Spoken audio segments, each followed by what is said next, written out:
তো হ্যালো বন্ধুরা, আজকে আমরা যাচ্ছি বোয়ালমারি বারুণী মেলায়।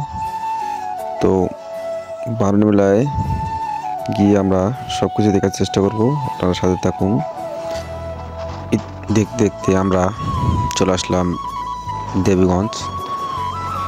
তো আমরা চারজন যাচ্ছি সেই বিখ্যাত বোয়ালমারি বারুণী মেলায়। যাওয়ার পথে রাস্তায় দেখতে পেলাম একটা সাইনবোর্ড লেখা আছে টাকাহারা বাজার। আসলে টাকা হারিয়ে গেছে মনে হয় কোনো এক সময়, তাই এই বাজারের নাম দিয়েছে টাকাহারা বাজার। প্রায় 32 কিলোমিটার রাস্তা অতিক্রম করার পর আমরা মেলায় চলে আসলাম। মোটরসাইকেলটি গ্যারেজে রেখে সামনে গিয়ে দেখতেছি অনেক লোকের সমাগম, অনেক লোক এসেছে এখানে। আমাদের সাথে ছেলেগুলা সামনে এগিয়ে যাচ্ছি গুটি গুটি পায়ে। আর একটু এগিয়ে যেতেই দেখতে পেলাম আমাদের সেই এলাকা থেকে আসা বড় ভাইয়েরা বাসার দিকে যাচ্ছে। আসলে আমরা গিয়েছিলাম বিকালের দিক, তো তারা আসছিল সকালবেলা, এই জন্য তারা চলে যাচ্ছে আর আমরা কেবল আসতেছি। মেলায় আসছিলাম আমি গত 2 বছর আগে, এখন আবার আজকে যাচ্ছি, দেখি মেলার কী পরিস্থিতি।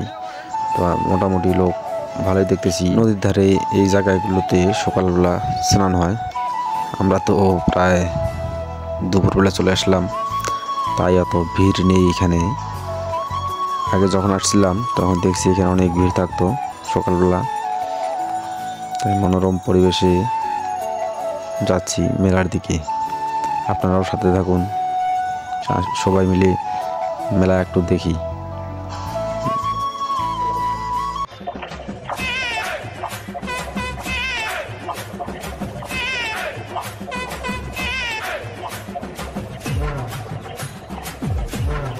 আপনারা আসলে দেখতে পারবেন যে নদীর উপর দিয়ে পার হতে হয়।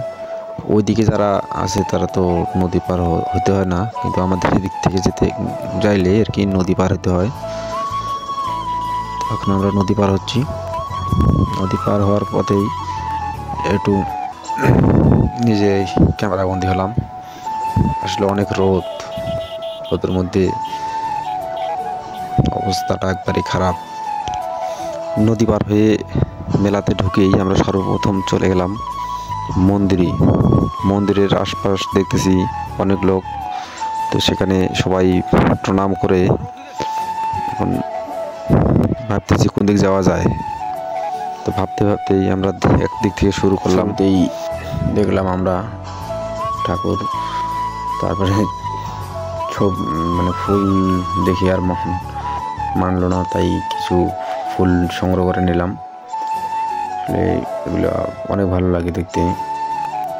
সাথে শাড়ি কাপড়, অনেক শাড়ি মার্কেটে দোকানগুলোতে শাড়িতে ভর্তি। এদিকে আবার নাম লেখাচ্ছে। আসলে আমিও নাম লেখাতে চাইলাম, তো দেখলাম যে কেউ নেই, তার জন্য আর কি নিলাম না আমি। তারপর আবারও চলে গেলাম ফুল দেখতে। আসলে ফুল দেখতে অনেক ভালো লাগে, তাই ওদিকে আবার ছোট ভাই ফুল দেখে সেও ফুলের ছবি তুলতেছে। মেলায় ঘুরতেছি আর দেখতেছি। আসলে একটা মেলার মধ্যে অনেক কিছু জিনিস থাকে, সবগুলো তো নেওয়া সম্ভব না, তাই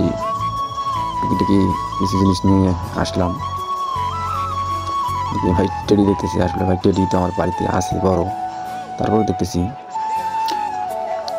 কাগজের ফুল দেখতে দেখতে আর ভালো লাগতেছে না, তাই চলে আসলাম প্রাকৃতির মাঝে।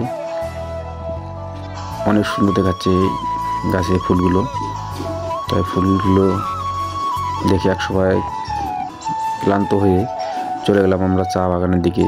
চা বাগানে একটু অপরূপ দৃশ্য দেখে একটু বিশ্রাম নিলাম। বিশ্রামেও শান্তি নেই, ছোটো ভাই আবার ছবি তুলতেছে। বিশ্রাম নেওয়ার পরে আমরা চলে আসলাম একটু পানি খাইতে, যেহেতু অনেক রোদ তাই ক্লান্ত, তাই একটু পানি খেয়ে নিলাম এখানে। পানি খাওয়া শেষ করে আমরা আবার হাঁটা শুরু করলাম। ঘোরাঘুরির এক পর্যায়ে আমরা চলে আসলাম নাগরদোলার এদিকে। কি বলে এগুলো, নাগরদোলা নাকি? নাগরদোলা দেখতেছি। এগুলো দেখতে ভালো লাগে কিন্তু চড়তে মন চায় না। দেখতেছি মেলার মধ্যে আবার ঘোড়াও এসেছে। ঘোড়াতে চড়ার অনেক ইচ্ছে, ভয় লাগে যদি পড়ে যাই, এই জন্য উঠি না। এইদিকে আবার দেখতে পেলাম যে পানি ছাড়া নৌকা চলতেছে। আসলে যে নৌকা থাকার কথা নদীতে, সে নৌকা এখন আকাশে দুলতেছে। কি আজব ব্যাপার। এদিকে তো অনেক হইচই পড়ে গেছে। আসলে এগুলোতে ভয় লাগে ভাই, উঠতে মন চায় কিন্তু ভয় লাগে। আর এখানে সবচেয়ে একটা মজার জিনিস হচ্ছে যে ভাই, মেলার মধ্যে এসেও দেখতেছি যে চাচা হেনা কোথায়।